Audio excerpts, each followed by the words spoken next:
അതിൽ തൊട്ട് കളിക്കണ്ട. ഇന്നലെ 2 ഡസൻ ആപ്പിൾ വാങ്ങിച്ചതാ. ആ തടിയും അളിയനെ എല്ലാം ഒറ്റയ്ക്ക് തിന്നു കളഞ്ഞല്ലോ. എടാ തങ്കപ്പ, എന്തോ അളിയൻ 2 ഡസൻ ആപ്പിൾ തിന്നാണോ വലിയ കാര്യം? 2 ഡസൻ ഫുട്ബോൾ വിഴുങ്ങിയാലും അങ്ങേരുടെ വയറ്റിൽ ഇനിയും സ്ഥലം ബാക്കി കിടപ്പുണ്ടാവും. അവിടെ നമുക്ക് ഒളിമ്പിക്സ് നടത്താം. അതാണ് ഒരു ഹമുക്കാണ്. പതുക്കെ പതുക്കെ പറ. ആന ചെവി അങ്ങേര് കേക്ക് ഇങ്ങനെ കുറിച്ച് നമുക്ക് 50-50.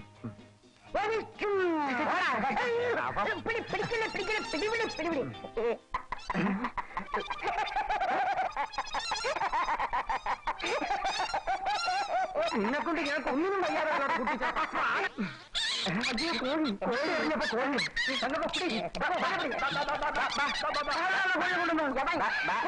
അവിടെ കോഴിയില്ലല്ലോ. പണ്ട് മുതൽ ഒരു കൊച്ചു കോഴിയായിരുന്നു പറഞ്ഞു കേട്ടിട്ടുണ്ട്.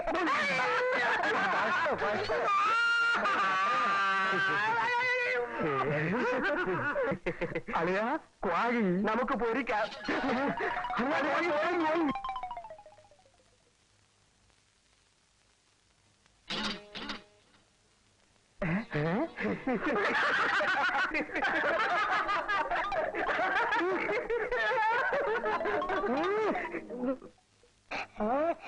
ഇടാ തന്നെ മുതലാളി, നീ എന്നെ തല്ലിയിട്ട് ഇവിടെ വന്ന് കണ്ണാടി വെച്ചൊരു ഒളിച്ചിരിക്കുകയല്ലേ. നിന്നെ ഞാൻ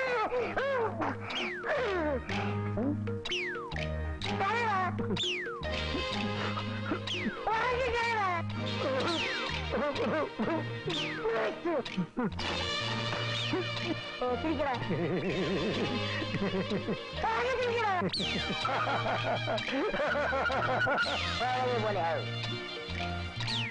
എടാ മുതലാളി, എനിക്ക് നിന്നെ എങ്ങനെ ശിക്ഷിച്ചേ പറ്റൂ. നീ എന്റെ മുതലാളിയായി പോയില്ലേ കാലമാടാ.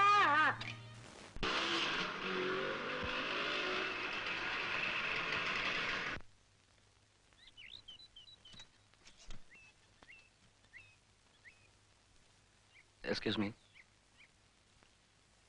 എന്താ? എനിക്ക് സിന്ധുവിനോട് ഒരു കാര്യം പറയാനുണ്ട്.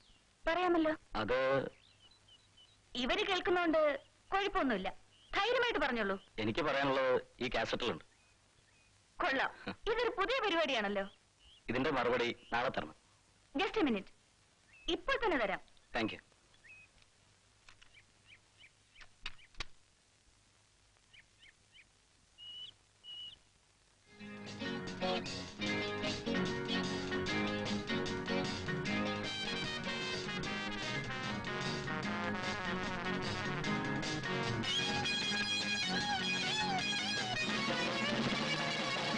എന്തൊരു ബുദ്ധിമുട്ടാ.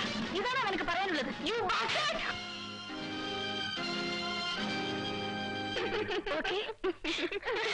അതൊന്നും ഇപ്പൊ പറയാതിരിക്കുന്ന നല്ലത്. പിന്നെ പറയാം. ഓ സമയമായി ഇപ്പൊ.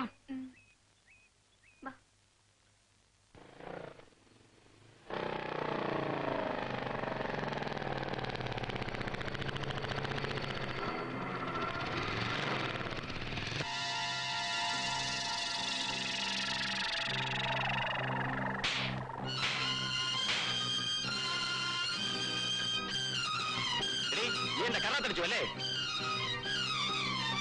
ഓടേണ്ടല്ലാം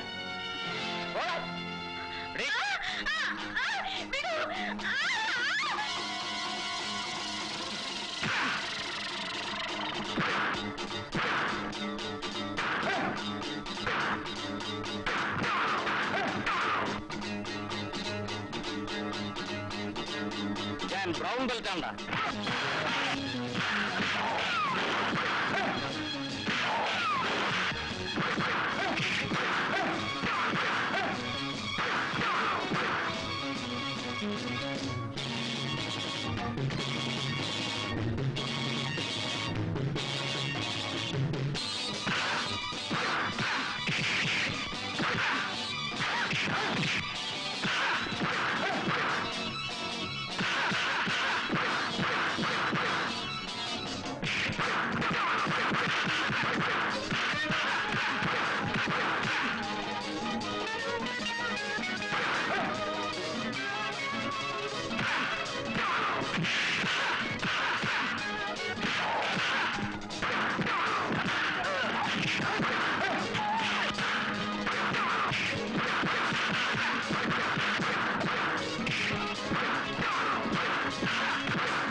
ബെൽറ്റ് ആണല്ലേ? ഞാൻ ബ്ലാക്ക് ബെൽറ്റ് ആണ് പട്ടി. ഒരു നല്ല ഫൈറ്റ് കഴിഞ്ഞാലേ ക്ഷീണം കാണും. ഞാൻ പോയി സോഡ വാങ്ങിച്ചോണ്ട് വരാം. സത്യത്തിൽ ബിരിയാണിയാണ് കഴിക്കേണ്ടത്. അയ്യോ ചോര. ഓ സാരമില്ല, ഒരു ചെറിയ മുറിവാ. കൊള്ളാം, ഇതാണ് ചെറിയ മുറിവ്.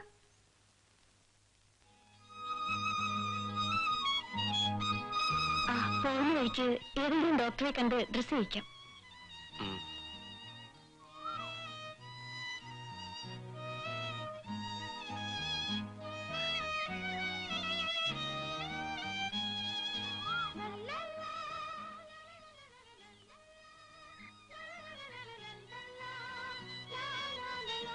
എന്താ സിന്ധു? എന്താ പറയൂ, പറയൂ. ഞാൻ നിങ്ങളെ സ്നേഹിക്കുന്നു.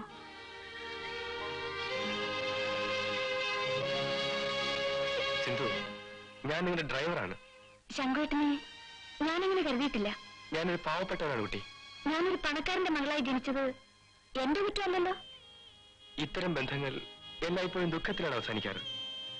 അതറിഞ്ഞുകൊണ്ട് എന്തിനാണ് ഈ ദുഃഖം വിലയ്ക്ക് വാങ്ങുന്നത്? സിന്ധുവിന്റെ നിലയും വിലയും അനുസരിച്ചുള്ള ഒരു വലിയ പണക്കാരനെ കിട്ടും. ഞാൻ ഒന്നുമില്ലാത്തവനാണ്. അതിനെന്താ? എന്തോ ഞാൻ ശങ്കുവേട്ടനെ സ്നേഹിച്ചു പോയി. സിന്ധു,